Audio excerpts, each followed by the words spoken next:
ladies and gentlemen, niggas and nigglets. It's your boy.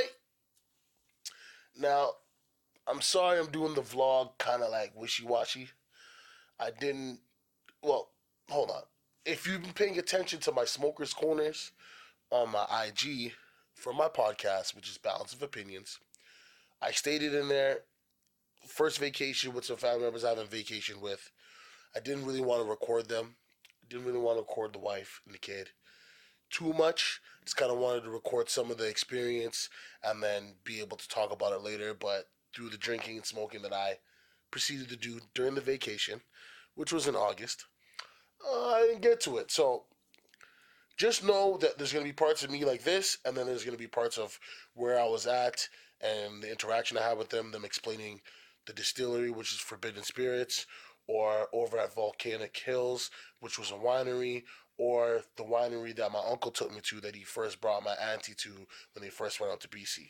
So, now that I've stated that, let's get into it. So just stopped at this place, Volcanic Hills. Had a lady explain it to me, explain their wines and the process a little bit and how they came to. Take 2 sips. So your name is Madeline, right? My name is Madeline, yes. Okay. And I work at Volcanic Hills. Okay.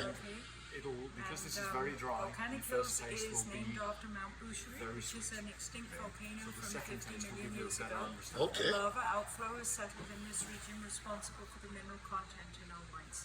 Okay. And the winery is owned by the Gitta family. Grandfather Gitta came over from Punjab, India in 1959 and went to work at Gorman Mills in West Corona. He Oh. saved up enough money to purchase land in this area, which he turned into fruit trees. Okay. And then in the late 70s, early 80s, the BC government was offering incentives for orchard growers to switch from orchards to vineyards. And so at that time, he started planting grapes. Okay. Our oldest grapes are Gewürztraminer, responsible for like a single vineyard Gewürztraminer. Okay. And they've been in the ground 40 years. Those ones, they're in our Elliott Road vineyard. Okay. We have 65 acres within a 10-kilometer radius of this winery of vineyards. Nice. And we have a large variety of wines on the menu. So unfortunately, I just have to charge you the $5 each for the tasting. I'm stumped. The stumps. Well, so these are the wines that you guys offer, right? And these are all made in house. They're all made in-house, absolutely.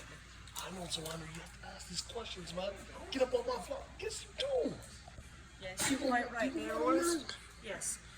Not all the wines are estate grown. The reds come from the reds are purchased from growers down in Oliver and Osoyoos, Okay.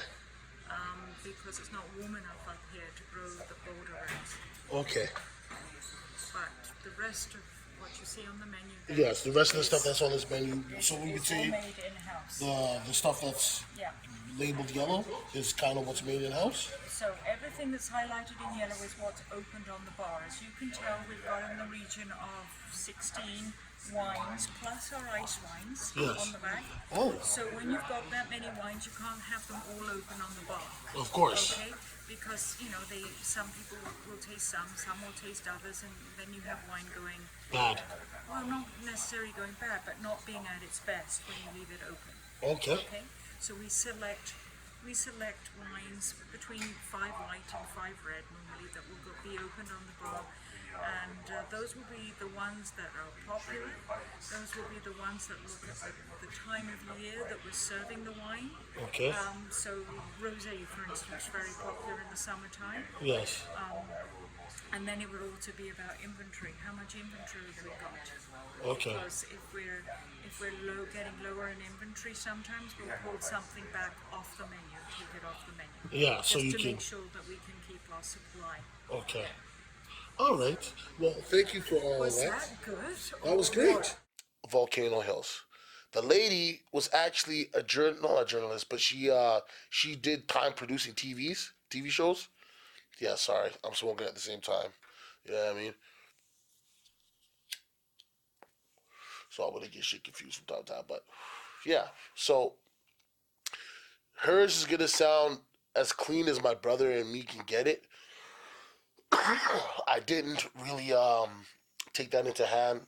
That I maybe should have brought us to an area where It could have been less chatter and maybe told her to speak up. I didn't take a second look at the video. I just recorded it. I let her know what I was doing, had a conversation. So I'm sorry about that if you can't really hear. Well, not can't really hear. We're going to try to make sure that you can hear and make sure it's clean. You know what I mean? Try to do the best editing job. Like I said, I'm new to this. My brother is new to this. You know what I mean? We're trying to show you growth. So we want you to grow with us. That's why I have that hashtag build with me. At Forbidden Spirits, they had just opened up. You know, we kind of like stumbled upon it because we took our bikes. My wife and my auntie and the kid, they went down to the beach, and we said, "Oh, we're gonna go into town and ride."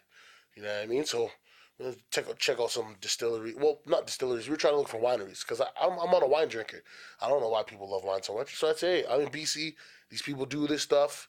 Let me check it out. You know what I mean? Right from the source, right from people who are actually doing it. So we stumbled upon the distillery, Forbidden Spirits. From the jump, it was a great welcoming. Plus, they were people. They were into motorcycles. The girl that owns a motorcycle, and the other guy owns a motorcycle. And it was like they seen us come in there. They were super excited, which made me like be super excited. They broke down everything about the vodka, which is made from 100% apples.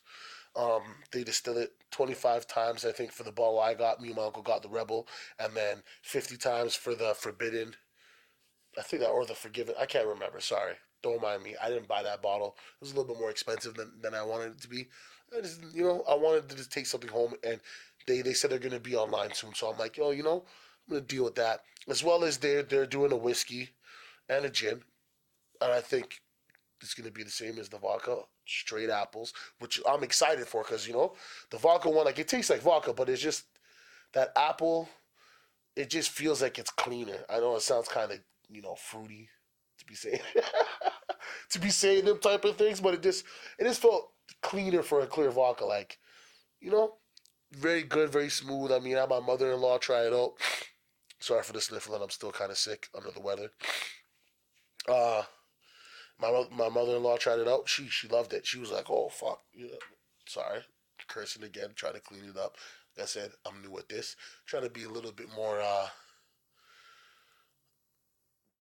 comforting, soothing, somebody you can listen to and enjoy and not feel like, they're cursing at you. Or, you might be listening to this while you're with your children and you don't want your kids hearing all types of bad words. I'm a father myself of one, so I understand. Anyways, yeah, so that was great. Like I said, we stumbled upon it. They were very welcoming. I felt like they weren't just trying to sell me something. I felt like they were trying to get to know me. I know it sounds weird, right? But like, if you're a consumer and you're dealing with a entity, the more comfortable they make you feel, the easier it is for you to want to purchase or be duped into purchasing if it's a lemon. It's all the time they're selling you proper product, right? You know what I'm saying? So, yeah, it was wonderful. Stopped at Forbidden Spirits, seen their liquor, had a little taste test, had them explain some things. Right back there. We have two different vodkas. We got our Rebel vodka here, 25 times distilled. Okay. So very smooth, but being made from apples, it actually has a sweetness that you don't usually get within different vodkas. Yeah.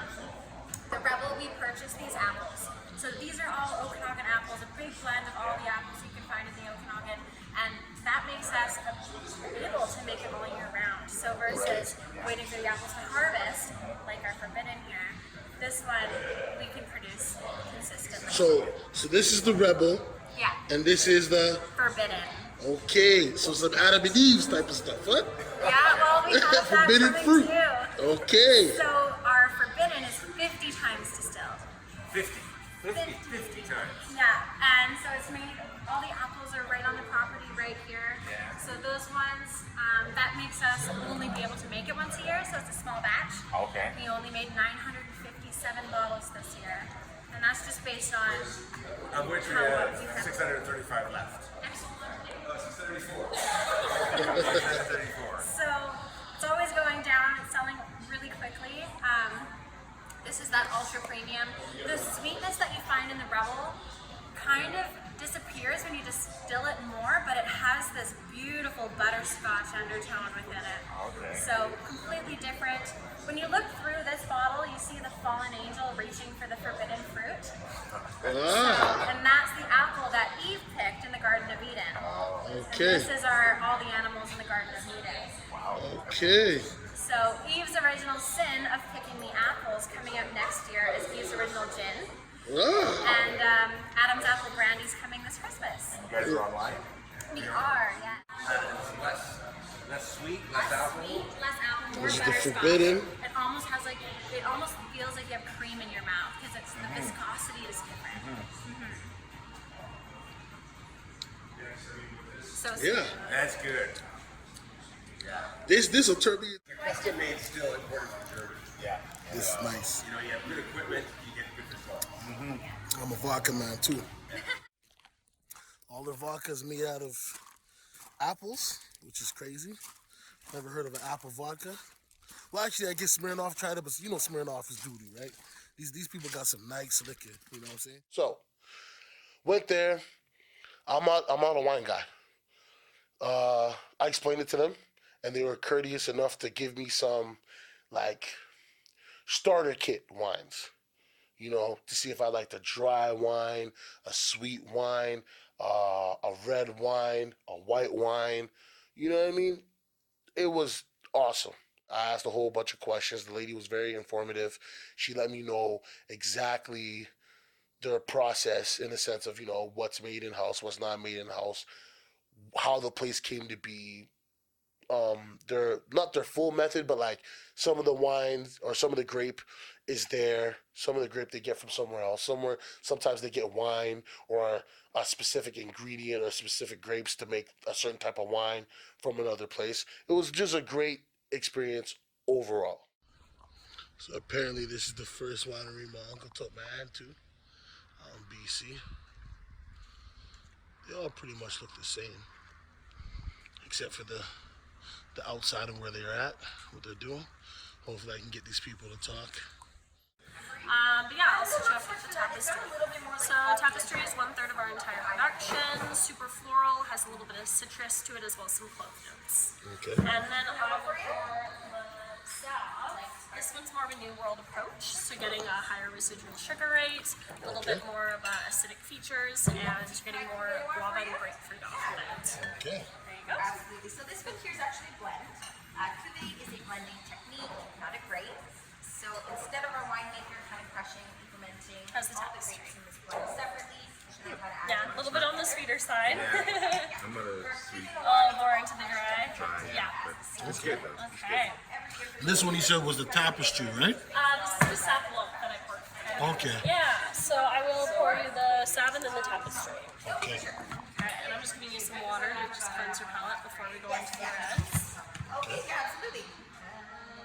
So this is the second place that we've been to that actually gave us water to cleanse our palates. So tapestry is next then. So again, very floral on the front, more citrus clove to finish. And then we'll just go straight down the red list there. So we'll start off with the Cuvée Reserve. So this is a brand new vintage, just released it. It's our 2014. Going to be getting 20% of each varietal listed. So you're getting some Pinot in it, Merlot, Syrah, Cab Franc, and La Frankish. Lots of plum off of it, a little bit of spice, and then it has spent around 1.5 years in French oak, so you're getting a bit of a toasty finish on the end there as well. And did you want to do 2 reds as well, or Sure. yeah? Stay on the white side because Yeah, absolutely. Listen, man. Don't listen to You this still guy. listen? Okay. Well, we also have a rosé. Did you want to maybe do 1 rosé and 1 red? Sure. It's a good rosé. Okay. Yeah, I just whatever you think is their best sellers or the best tasting, Yeah, I'll take those. sounds good. Okay, so with the Pinot Rosé, Yeah. 100% Pinot Noir. Sorry, I'm gonna have to explain that again. Somebody called me in the middle of No worries. So that one is 100% Pinot Noir. Going to be getting lots of rhubarb off of it, and then a light strawberries and cream. Okay. So that was the The Cuvée last one you Reserve. tried Yeah. was the Le Petit Pie Cuvée. Yeah, so out of all of our reds, the Maréchal Fauche is by far our most popular. You'll be getting lots of blueberry off of it, and then a very toasty French oak to finish. Are we familiar with that grape? the Marichal Foch, maybe, maybe not. So there's only a couple wineries on the west side that have a Foch, and it's a hybrid varietal. So it's half table grape and half wine grape, and what that even means is that you're getting more acidity off of it and barely any tannins. So with ours, it came out really nice for the 2014. It's just very balanced and smooth. Again, very fruity on the front, and then that French oak is on the end there. Okay, so this winery here, how long has it been around? Yeah, so we've been here since the mid 60s on the property, and then in the 90s we became a winery. So very family. Yeah, you remember. Yes, we grew some grapes here on the actual estate, and then we sold them to bigger wineries like Grey Monk at the time. Okay. And then the family, the Slamkas, they decided that they wanted to dabble in wine industry themselves, and they did. So ever since, been here. Okay, and this is the only lot that you guys have? Yeah, so so everything is estate grown.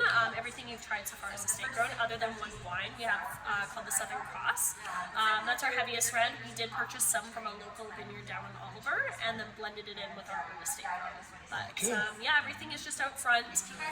We actually had over 20 acres in total. And then in September we recently just downsized and sold some. So now we're down to around 10 or 12, I should say. Okay. The Marichal, yeah. Awesome, yeah. Probably with the old label on it, right? Yeah. Yeah, so that one by far is our most popular, so I will pour you that next. Oh, I'll give you some water there too. Okay. Go. And then to finish off for you, I'll pour this other cross. So again, this is the only one that isn't 100% estate grown. So we do use some of our own Merlot Cab Sav and then blend it in with some purchase from Oliver. Gonna get lots of peppery notes, tobacco, smoke, and that's 12 months in American Barrel for that one. And then for you, I'll pour you the Marichal. There you go. So again, lots of blueberry to the front, toasty notes come through on the end there on the finish. Rolls Fate, Rollingdale, and Indigenous, they're three other wineries on the west side that have a Marichal Foch, but it's kind of hard to find nowadays. It's getting more trendy. A lot of people worked it out back in the 80s because the government told everyone it wasn't like an official wine grape. So of course, as trends happen, now it's... Where's it from? So it's from France. It's a French grape, yeah. So named after a French general, Marichal Foch, and apparently he did really good in a war, really bad, depending on how you're looking at it, and got a grape named after him. So that's kind of the story behind it. But yeah, so like table grape being like a normal table grape that you buy at a grocery store, and wine grape being the ones that make it. So this, Tannin for the wine grape? sorry? The wine grape has more tannin in it. Yeah, so more tannic. Well, the skins of the Foch are so thin for a Foch that you barely, and that's where tannins hide. Yeah. So there's barely any tannins in Foches, and it's all acidity typically. Yeah. So with ours though, it just came out really nice and mellow, which was awesome. My trip in BC was wonderful. We went to the Okanogans. We stayed at a little cottage resort. I mean, you could call it a resort, but it just was a beautiful house. I should have took videos of it, but because I rented it, I really didn't want to show too much. You know what I mean? I rented it. I don't own it. You know what I mean? I was living lavish, you know. Had 2 balconies, one main, and then one at the top you could use for sunbathing or smoking or whatever you want to do. 3 bedroom, you know, 3 bathroom. It was quite good, quite nice. Didn't do too much traveling into Kelowna. This is like my second time in BC, but the first time I went to BC, it wasn't even for vacation, it was for some other shit. But, you know, this time it was like strictly vacation, check it out, enjoy it, you know what I'm saying? The trip was awesome. I enjoyed it. I will be trying to take more. I might not do the full vlog thing, depending on where I go and what I do. But I will try to almost document, because I want to share these things with people, you know what I mean? Now, this is my family and stuff like that, but I want to share things. I want to know things about people. I want to know things about myself. I mean, we're all still growing in general, so don't ever think you're too old to learn something new. And I'm not that old. I'm still young. You know what I mean?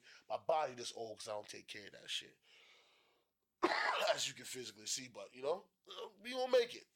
Now, yeah, I might start drinking wine. It's a possibility.